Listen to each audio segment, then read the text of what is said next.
प्रधानमंत्री नरेंद्र मोदी ने एक बार फिर अमेरिकी ट्रंप टैरिफ को लेकर कहा है कि आज भारतीय वजीर आजम मोदी की मकदम तर्जुमा।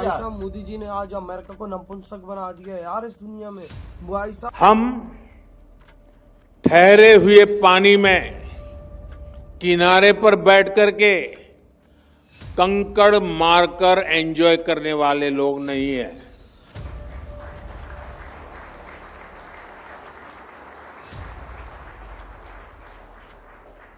हम बहती तेज धारा को मोड़ने वाले लोग हैं।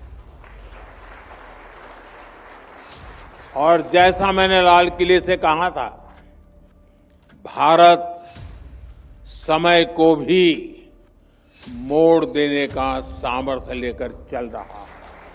पीएम मोदी ने वर्ल्ड इकोनॉमिक फोरम 2025 में बहुत ही जोरदार और प्रेरणादायक संबोधन दिया।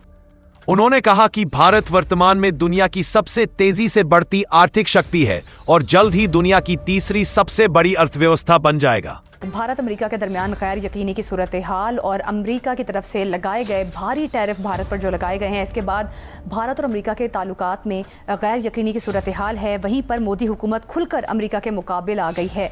आज प्राइम मिनिस्टर मोदी जो हैं, उन्होंने एक इम्पॉर्टेंट स्पीच की और वो स्पीच ऐसी थी जिसको जारी बात है हम सारे बड़े ध्यान से स्टडी कर रहे हैं, देखना चाहते हैं कि नरेंद्र मोदी जो हैं उनकी इस स्पीच का क्या मकसद था।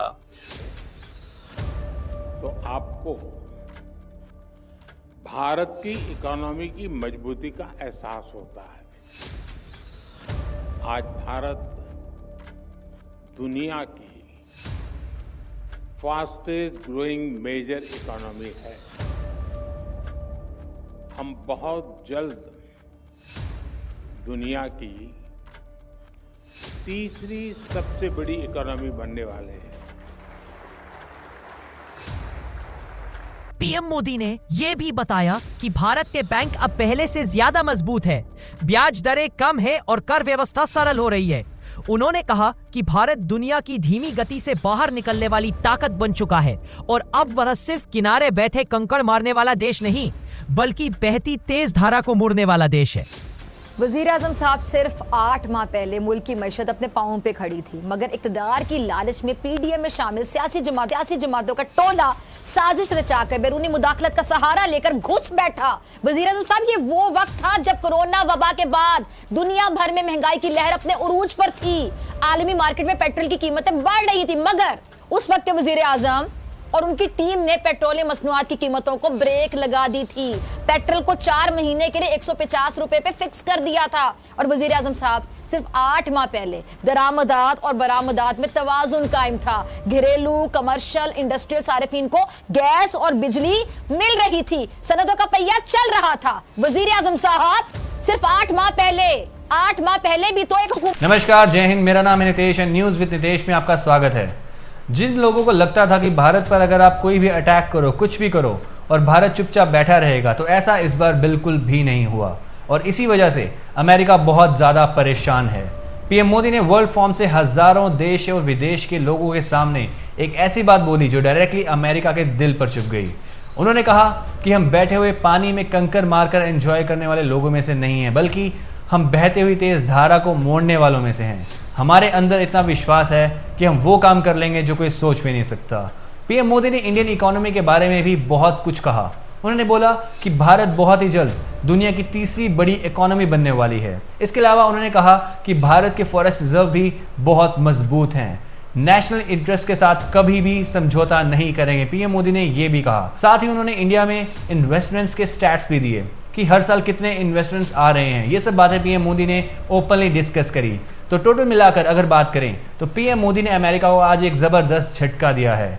और आपको जान के हैरानी होगी कि पीएम मोदी के स्ट्रॉन्ग रिप्लाई से पहले सुबह सुबह जेडी वैंस ने एक स्टेटमेंट दिया था जिसमें उन्होंने ट्रंप के टैरिफ को सपोर्ट किया। उनका कहना था कि ट्रंप ने इंडिया पर एक टैरिफ लगाया है इसलिए क्योंकि इंडिया रशिया से तेल लेता है, वही पुराना लॉजिक। उन्होंने एग्जाम्पल भी दिया कि इंडिया पर टैरिफ लगाकर रशिया को प्रेशर में लाया गया। फिर पीएम मोदी ने इस पर धमाकेदार रिप्लाई किया है। इस डिस्कशन के बीच पाकिस्तान हैरान है कि भारत अमेरिका से इतने पंगे कैसे ले रहा है, जबकि हमें तो पता है पाकिस्तान हमेशा अमेरिका की तलवे चाटता है। अपने लघु उद्यमियों, दुकानदारों, किसानों, पशुपालकों से कहूंगा कि मोदी के लिए आपका हित सर्वोपरि है। ये संभवतः ट्रंप टैरिफ को लेकर, जो टैरिफ वॉर चल रही है, जो भारत के ऊपर टैरिफ लगाया गया है, उसको लेकर प्रधानमंत्री नरेंद्र मोदी ने आर्थिक स्वार्थ वाली राजनीति का जिक्र किया। तो शान साहब, किस तरह से इस लेंस देख रहे हैं? साथ इंडिया के लेंस से भी देखिएगा, एक ऐसे वक्त में जब पाकिस्तान और इंडिया ने अभी मई में ही इनका एक क्लैश हुआ है, सामने आया है, और इंडिया भाई साहब ट्रम्प उधर कुत्ते की तरह भौंक रहा है, लगा तेल नहीं लो। मोदी जी ने बोला तू क्या बोल रहे, तेल ना लो, ये ले भाई एडवांस में 2 महीनों का ले लिया, जो खाड़ सकता है आओ खाड़ ले, हमारा टैरिफ ठोकना है ठोक।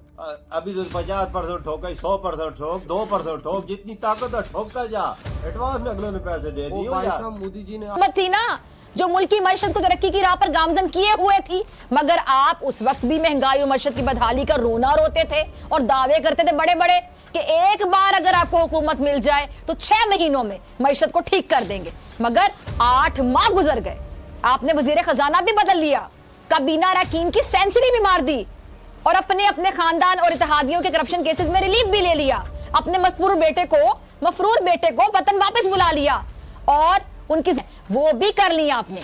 अपने कायद और अपने बड़े भाई नवाज शरीफ साहब को सिफारती पासपोर्ट से भी नवाज दिया गया। ये सब कर रहे हैं, लेकिन जो नहीं कर पा रहे, जो आपसे काम नहीं हो रहा, वो है मईशत की बहाली।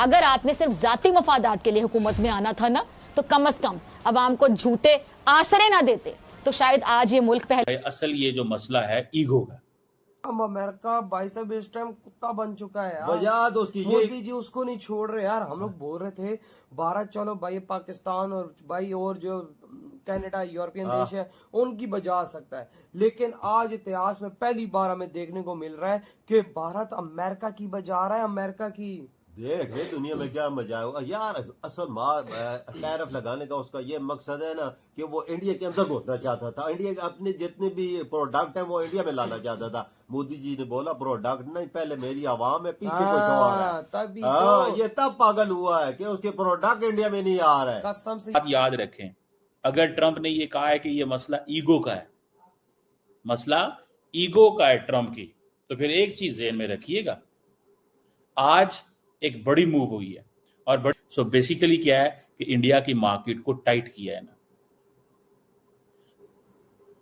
ये बेसिकली प्योरली अमेरिकन कहते हैं हमारा क्रेडिट है, ये हम क्रेडिट हमसे नहीं छीन सकते। अभी सिर्फ ये नहीं, कंबोडिया थाईलैंड की वॉर वो कहते हैं मैंने बंद कराई, कॉन्गो और पता नहीं कौन सा मुल्क था, तो वो तो कह रहे हैं मैं दुनिया में मेरा किरदार है। अब इंडियंस जो हैं वो एक तरफ अमेरिका पे टफ लाइन ले रहे हैं। किस चीज की टफ लाइन ले रहे हैं कि भाई साहब तुम्हें इस चीज को समझ जाना चाहिए कि हम जो है वो we will do what we believe is right. ठीक है जी, we will believe what is right, जो राइट होगा हम उसी को करेंगे, हम आपकी बात नहीं मानेंगे।